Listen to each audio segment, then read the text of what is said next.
अभी हॉटस्टार पे एक नई वेब सीरीज आई है। सीरीज शायद आपने देखी हो या ना देखी हो, लेकिन ऐड आप लोगों ने जरूर देखी होगी अगर आप हॉटस्टार यूज करते हैं तो। सीरीज का नाम है 1962 the war in the hills. जो कहानी है 1962 में साइनो इंडियन वॉर में लड़े गई एक लड़ाई की, जिसका नाम है बैटल ऑफ रिजांगला। अब वेब सीरीज के बारे में बात करना हमारा काम नहीं है, लेकिन हम लोग बात करेंगे असली बैटल ऑफ रिजांगला क्यों हुई, कैसे हुई और इसका रिजल्ट क्या रहा। तो चलिए वीडियो को शुरू करते हैं।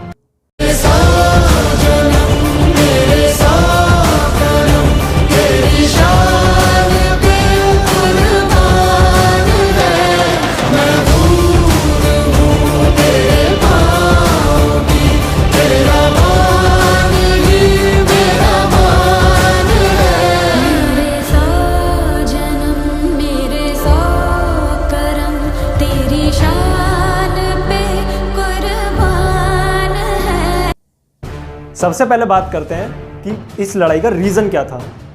तो उस समय चाइना ने तिब्बत पर कब्जा करना शुरू कर दिया था और बहुत सारी ऐसी एक्टिविटीज़ करी जो चाइना और तिब्बत के बीच हुए एग्रीमेंट में शामिल नहीं था। उस समय अमेरिका भी चाइना के खिलाफ ही था और हमारे भारत के प्रधानमंत्री नेहरू जी को यही उम्मीद थी कि अगर तिब्बत को ज़रूरत पड़ी तो अमेरिका ही चाइना से आके लड़ेगा। लेकिन उसके बाद अमेरिका और रशिया दोनों ही क्यूबा के मिसाइल क्राइसिस में बिजी हो गए। अब तक चाइना की इंडिया से ऐसी कोई दुश्मनी नहीं थी जिससे एक बहुत बड़ी वॉर छिड़ सके। हाँ, बॉर्डर डिस्प्यूट दोनों में था, लेकिन वो बैलेंस था। अक्साई चाइना, जिस पर इंडिया अपना दावा करता था, वो चाइना के पास था। वहीं अरुणाचल प्रदेश, जिस पर चाइना अपना दावा करता था, वो इंडिया के पास था। तो बैलेंस डिस्प्यूट था दोनों तरफ से, तो लड़ाई बनती नहीं थी। इसके बाद एक एग्रीमेंट साइन हुआ इंडिया और चाइना के बीच में, जिसमें यह मान लिया गया इंडिया की तरफ से कि तिब्बत चाइना का ही पार्ट है। तो अब तो कोई लड़ाई बनती ही नहीं थी। लेकिन चाइना का ऐसा मानना था कि इंडिया और तिब्बत के बीच में रिलीजनल टाइज बहुत अच्छे हैं, तो फ्यूचर में हो सकता है कि इंडिया तिब्बत की हेल्प करे, सामने से ना करे तो पीछे से करे। तो चाइना इंडिया पर एक साइकोलॉजिकल एज चाहता था, जिसके लिए उन्होंने हमले की तैयारी शुरू करी और उन्होंने सोचा कि हम भारत पर एक स्मॉल अटैक करेंगे। तो चाइना ने एक स्मॉल अटैक की तैयारी शुरू करी जो भारत पर वो करें।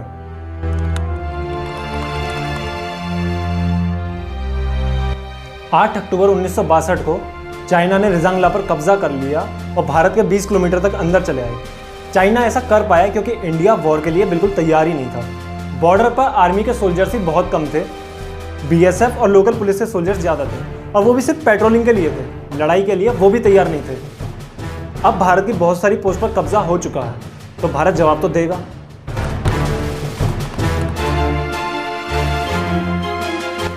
नवंबर 1962 को नेहरू जी के जन्मदिन पर भारत ने डिसाइड कर लिया कि वो अपनी सभी पोस्ट को रिकैप्चर करेंगे और चाइनीज सोल्जर्स को इंडिया के बाहर भगा देंगे। अब भारत जब ऐसा कुछ करने वाला है, इसकी भनक चाइना को पड़ी, तो चाइना के प्रधानमंत्री ज़ोउ एनलाई ने पंडित नेहरू से बात करनी चाहिए, क्योंकि चाइना भी इस लड़ाई को आगे बढ़ाना नहीं चाहता था, वो सिर्फ भारत पर एक साइकोलॉजिकल एज चाहता था। लेकिन पंडित नेहरू ने बात करने से साफ मना कर दिया और कहा कि जब तक भारत अपनी सभी पोस्ट को रिकैप्चर नहीं कर लेता, भारत कोई बातचीत नहीं करेगा। इसके बाद इंडियन आर्मी ने एक ऑपरेशन चलाया और भारत की सभी पोस्ट को रिकैप्चर कर लिया और चाइनीज सोल्जर्स को बाहर निकाल दिया। अब चाइना ने सोचा कि यह कैसी भारत पर साइकोलॉजिकल एज बनी है कि हमारे सोल्जर्स को बाहर निकाल दिया गया।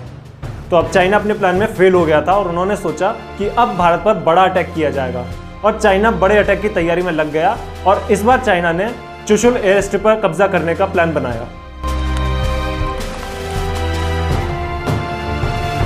अब इस बार ऐसा नहीं था कि इंडिया वॉर के लिए रेडी ना हो। इंडिया वॉर के लिए रेडी था और इंडिया वॉर की स्ट्रेटेजी भी बना रहा था। और इंडिया जानता था कि अगर चुशुल एयर स्ट्रिप पर अटैक होगा तो अटैक सिर्फ दो तरीके से हो सकता है, या तो चाइना चुशुल एयर स्ट्रिप पर डायरेक्ट अटैक करेगा या चुशुल एयर स्ट्रिप पर रिजांगला से होते हुए अटैक करेगा। अब दोनों तरफ के लिए प्लान बनने लगे थे, लेकिन इंडिया का मानना था कि रिजांगला पहाड़ियों से घिरा हुआ एरिया है और काफ़ी लंबा रास्ता है, तो China direct Chushul air strip पर ही अटैक करेगा। तो इंडिया ने अपनी पूरी आर्मी को चुशुल एयर स्ट्रिप पर तैनात कर दिया और रिजांगला के लिए 124 सोल्जर्स की चार्ली कंपनी को तैनात किया गया, जिसको लीड कर रहे थे मेजर शैतान सिंह, जिनके पास ना ढंग के हथियार थे और ना ठंड के कपड़े थे। 18 नवंबर 1962 को चाइना ने डिसाइड किया कि चाइना रिजांगला की तरफ से हमला करेगा, और रात के अंधेरे में 3 बजे चाइना ने अपनी पहली टीम को हमले के लिए भेज दिया। मेजर शैतान सिंह अपनी चार्ली कंपनी के साथ रेडी थे और रात के अंधेरे में उन्होंने चाइना की पहली टुकड़ी को मार दिया। चाइना ने अपनी दूसरी टुकड़ी भेजी और चार्ली कंपनी ने अगेन सबको मार दिया। अब चाइना ने डिसाइड किया कि वो ज़्यादा सोल्जर्स को ज़्यादा हथियारों के साथ भेजेंगे और ट्रक और जीप को भी भेजेंगे।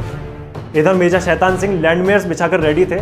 जैसे ही चाइनीज सोल्जर्स के कदम रिजांगला पर पड़े, सभी लैंडमेयर्स के धमाकों में उड़ने लगे और बचे हुए सोल्जर्स पर हमारे सैनिकों की गोलियां काफ़ी थी। धीरे धीरे चाइनीज कैजुअलिटीज़ बढ़ने लगी।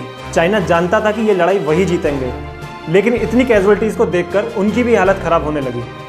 हमारे इंडियन सोल्जर्स भी धीरे धीरे शहीद हो रहे थे। अगले दिन की शाम आते आते भारत के 114 सोल्जर्स शहीद हो चुके थे। लेकिन क्या आप जानते हैं कि चाइना के कितने सोल्जर्स को मारा गया था? तो चाइना के 1300 सोल्जर्स को मार दिया गया था, और वो भी जब इंडियन सिर्फ 124 थे। ना उनके पास ढंग के हथियार थे और ना उनके पास ठंड के कपड़े थे। तब उन्होंने चाइना के 1300 सोल्जर्स को मार दिया था।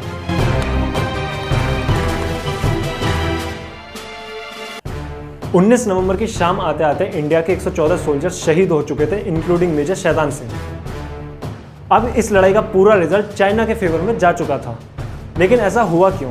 क्योंकि ना तो चाइना उस टाइम इकोनॉमी में सुपर पावर था और ना ही चाइना की आर्मी इतनी मजबूत थी जितनी कि आज है। तो इसकी असली वजह थी इंडिया की पॉलिटिक्स और ठीक से तैयारी ना हो पाना। दोस्ती की वजह से पंडित नेहरू ने जनरल RN थापर को आर्मी चीफ बना दिया, जबकि और भी आर्मी में सीनियर्स मौजूद थे। वहीं दूसरी तरफ इंटेलिजेंस के बार बार बताने के बाद भी पंडित नेहरू ये मानने को तैयार नहीं थे कि बॉर्डर पर मैसिव आर्मी ट्रूप्स अपना बिल्डअप कर रहे हैं और आर्मी इंडिया पर अटैक कर सकती है चाइना की तरफ से। पंडित नेहरू ने इस बात को काफ़ी देर तक नहीं माना। वहीं दूसरी तरफ इकोनॉमी अच्छी होने के बाद भी पंडित नेहरू आर्मी पर उतना खर्च नहीं करते थे, क्योंकि उनका मानना था कि इंडिया एक पीस लविंग कंट्री है और इंडिया को आर्मी मजबूत करने की कोई ज़्यादा खास ज़रूरत नहीं है। और उनकी इस सोच की वजह से उनको आज भी काफ़ी लोग बुरा बोलते हैं।